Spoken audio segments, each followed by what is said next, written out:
against this organization. They are serious, and they damage the reputation of this organization. To be clear, these allegations are unfounded, and if she has any proof, she needs to provide that to the city attorney's office, who is duty-bound to investigate. You know, we have a legal and ethical obligation in this community and this organization to follow the law. And part of my job as mayor is to lead with the facts. Not everyone may agree with that. But I tell all of us that stand here today took the oath of office. And that oath of office means a lot to this community. If I have something to say, usually I say it. It may not be the nicest way to say it, but I try my very best to put my name on it and provide facts for this community. I've lived in Charlotte since I was in college. I spent most of my adult life working for this organization that I serve. And I want you to know that I would never embarrass or harm what I consider to be the greatest city in this country. I want to address Chief Jennings. As I've said before and often, I believe Chief Jennings to be the best police chief in this country. He has dedicated more than 30 years of his life to serving this community, and he's led what I believe with dignity, honesty, and integrity. The chief was publicly attacked by a former council member who stated his intent was to damage his reputation and end his career. I owe the chief an apology for not publicly supporting him then. I also support the men and women of CMPD who put their lives on the line every day. They too have taken an oath to uphold the law and protect our community. This council has worked with and will continue to support the men and women who protect this community. Now, we have a number of the council members behind us tonight, but I want to also recognize that Council Member James Mitchell and Council Member LaWanna Mayfield could not be here today because of illness. But I've spoken with them, and they want to share this statement on their behalf. Their statement is, we stand with our colleagues, and we share their commitment to work with respect and honesty. And so I know that this is something that we all want to have end in a way that everyone can be agreeable, but sometimes it just doesn't work that way. So right now, what I believe is that we're going to have a review by the council members, but first I've asked the city attorney, Anthony Fox, to address what he can at this time, and then we will follow up with Malcolm Graham, Council Member Malcolm Graham. So with that, Mr. Fox. Thank you, Mayor. North Carolina law is pretty specific in terms of the authority that it gives the city council to deal with matters.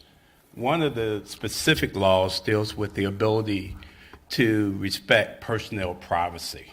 When this council deals with personnel of the council or of the city, it is obligated to comply with the personnel privacy statute that maintains the confidentiality of the information that is contained within an individual's personnel file. The other body of law that's important is the ability to go into closed session, because the General Assembly has deemed it important enough to confer upon cities the ability to go into closed session for particular purposes. The law also provides that when you go into closed session, that information is confidential. It's not to be shared, and it actually imposes criminal sanctions against any individual that is found to have violated that law. Now, with regards to the matter that many of you have read about in the media and in the papers, that is a matter that was conducted in closed session. Our council has been instructed by me, and consistent with North Carolina law, not to speak about that matter, and they cannot. The other thing that controls the behavior of this council and the city is the code of ethics that this council has adopted. This council has adopted a code of ethics that requires them to conduct themselves in accordance to certain standards. That code of ethics also allows for complaints to be filed for violations. If there are allegations of violations, that code of ethics provides that those allegations can be brought to the city attorney, and then I have an obligation to investigate those violations. I have not received anything to date with regards to the information that's out there in the media requesting that investigation, but we certainly will conduct one if those are brought to my attention. Thank you. Mr. Graham. Good afternoon. I have an enormous amount of respect for all of my colleagues that I serve with, and had the opportunity this morning on 2 occasions to speak with Councilmember Wallington. In fact, we spoke several times last week about a wide variety of city issues, many of which I agree with her on. But words matters. I've been serving as long as she has on the second tenure here on City Council for 5.5 years. A total of 20 years, including my first tenure and 10 years in the North Carolina State Senate. So I've seen a lot. Words like unethical, immoral, illegal activities, disregard for dissenting opinions and the rule of law, they matter a lot. They echo outside of the building. They echo to potential corporations are looking to call Charlotte home, to those that we want to retain, to economic development activities, etc. Words matter. It also matters that when we go in closed door session, that we keep those conversations confidential. It is why we are here today. This is not the first time that we've had a leakage from our executive session on matters that are important. They impact the ability for the city council and the manager office to have a relationship that works, that's built on trust and transparency. Leakage matters. I also called for the mayor and the manager, if appropriate, to begin an investigation on the leak itself.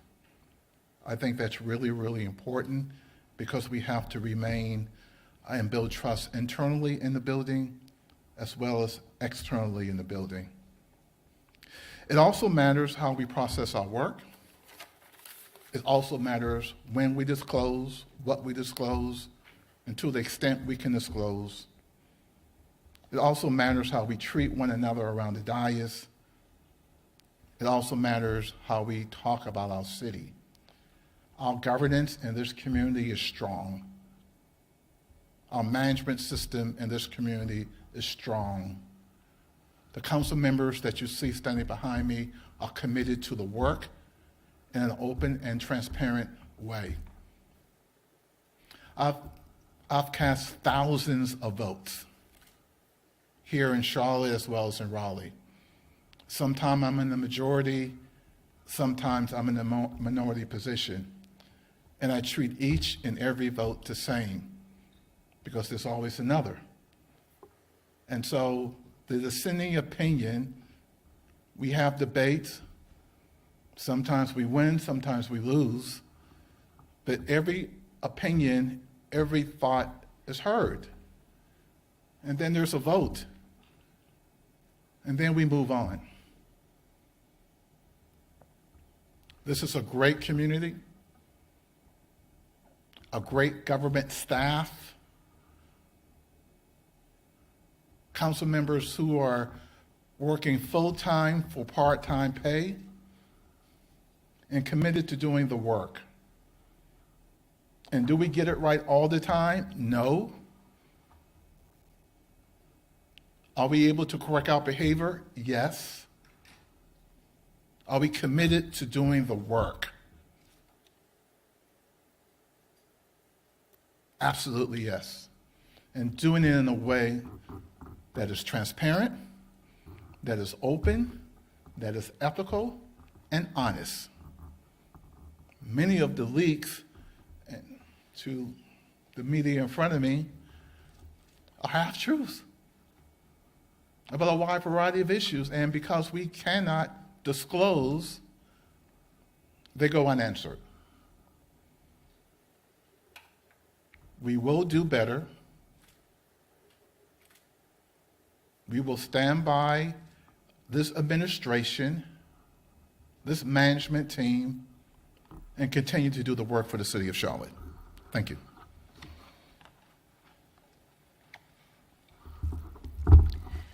Good afternoon. My name is Dante Anderson. I am the Mayor Pro Tem and the representative of District 1 for the City of Charlotte.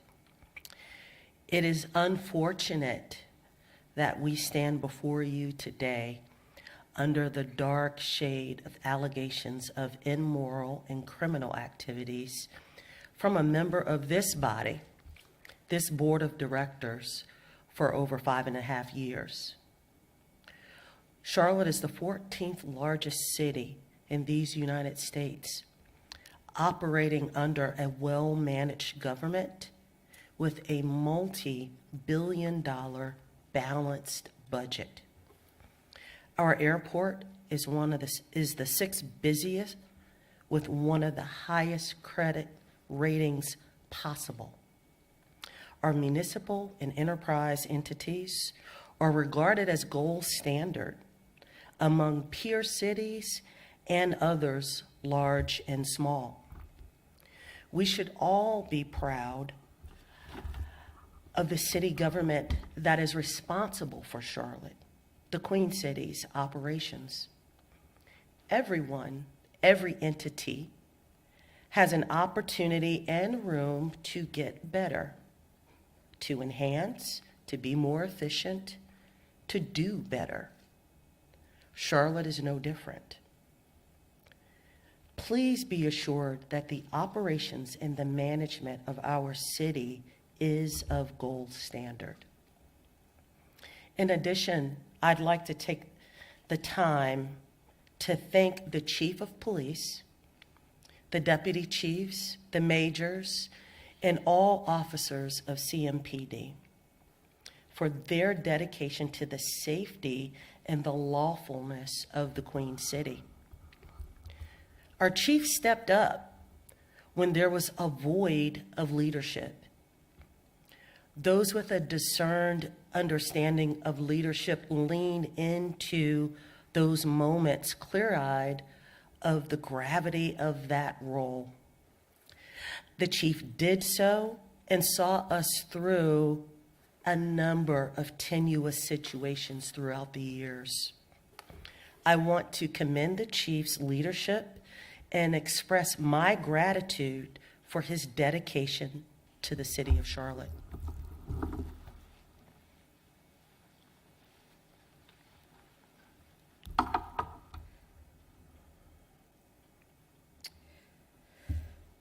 So, not to belabor a point, I am Marjorie Molina, and I represent District 5, which is East Charlotte.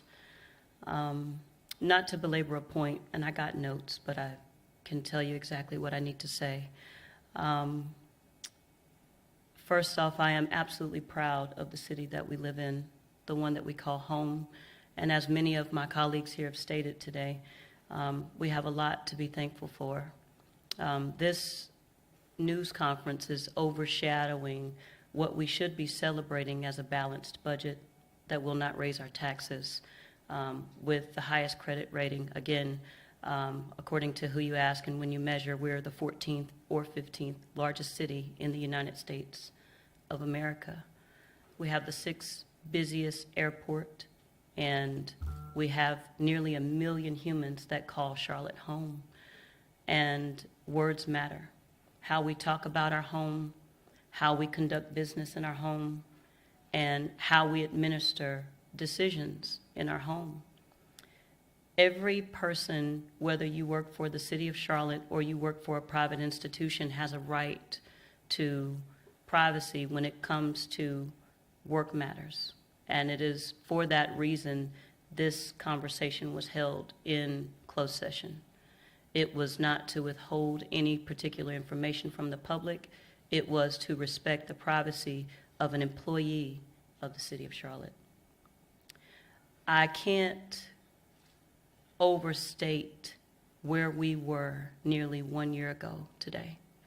We experienced one of the worst tragedies, the worst tragedy in our city's history, where 4 law enforcement officers were killed in East Charlotte, and 4 additional members of our team was wounded. And to be the leader of an institution at that time at such a high level of impact, I can't imagine what that must have been like for our chief. I remember joining them with many of my colleagues that are standing right here today, where most of our officers were in tears. Just a week ago, the Charlotte climb for Tunnel to Towers, we witnessed the widows of officers that will never see their husbands again tell us in a plea, thank our chief, they thanked our officers, they thanked our public safety officials, and they praised the city that we call home. And it is so unfortunate that just 1 year later, we're in this place right now.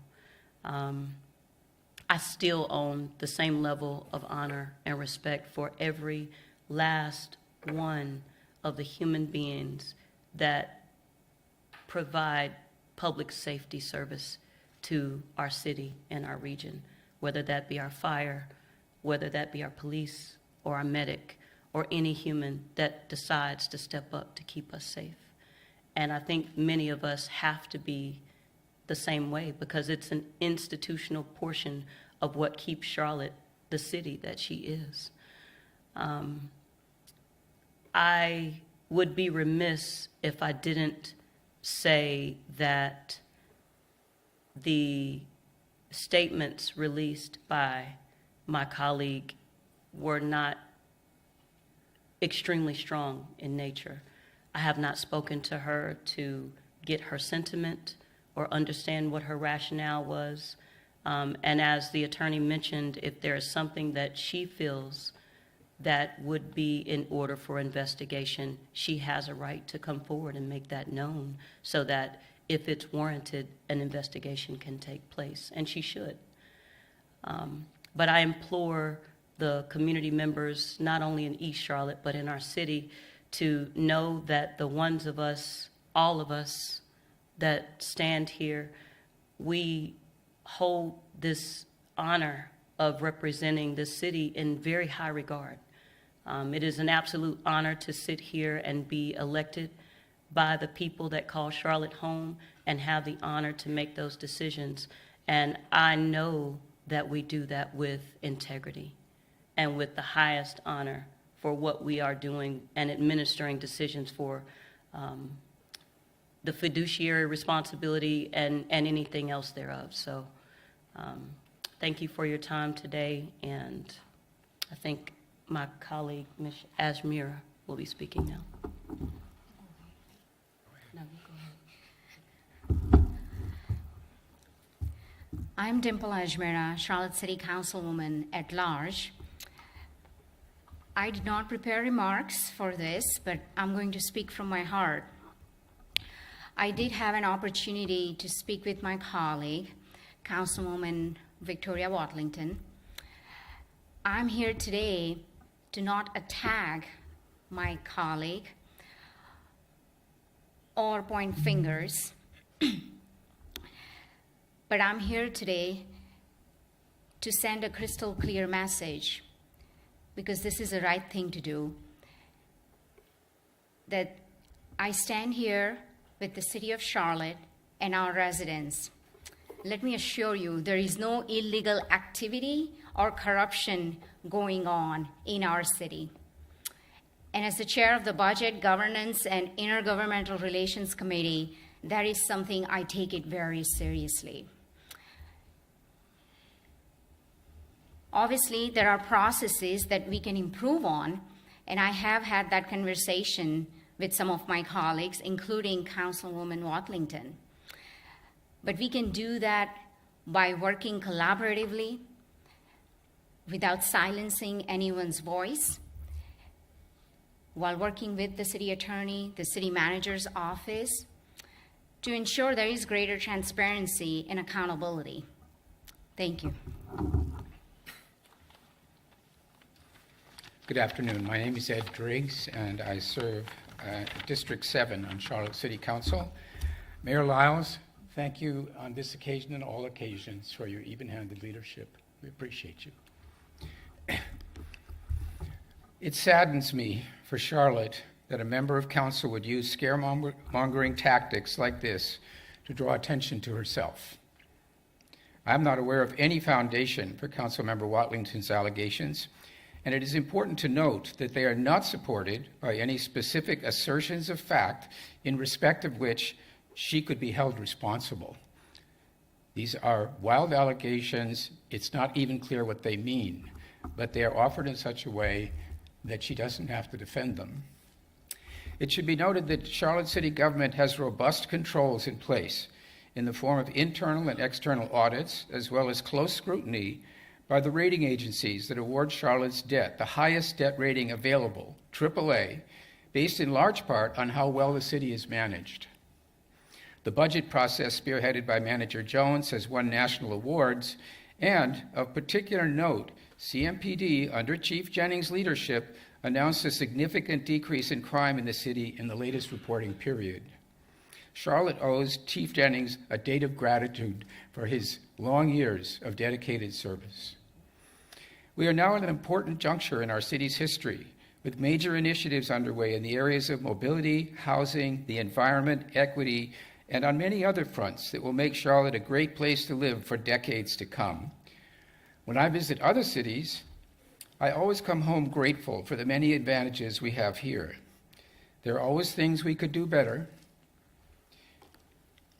but we should never lose sight of the fact that we as a community, all of us who live here, should be proud of Charlotte. Thank you.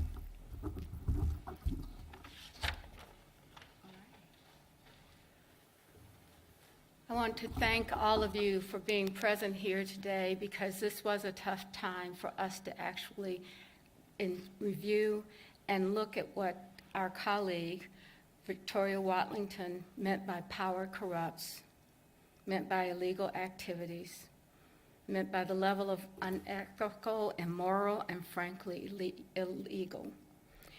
And that's a tough thing when we have an organization like this that works so hard to improve the life for every citizen in our purview. So with this, I think that you've seen from the council members the concern that comes when we're not sure of what direction we're taking. But I commend to our public, to all of our citizens, to all of the people that work here, and that we will be people and as a council that will make sure that we pay attention to our employees and that they come first, that we achieve the goals that we set when we ask them to do this very difficult work, and that we, as a committee, as a group, as a board, however you call it, that we will work in harmony together. We'll get through this. It won't be easy, but I'm sure it can be done. Thank you very much. Now, the next statement I have is that if you would like to have an interview with any one of the council members, feel free to come up and have that opportunity. So with that, this time, I hope that you've gained something about how this community can be and how the council members believe. Thank you very much.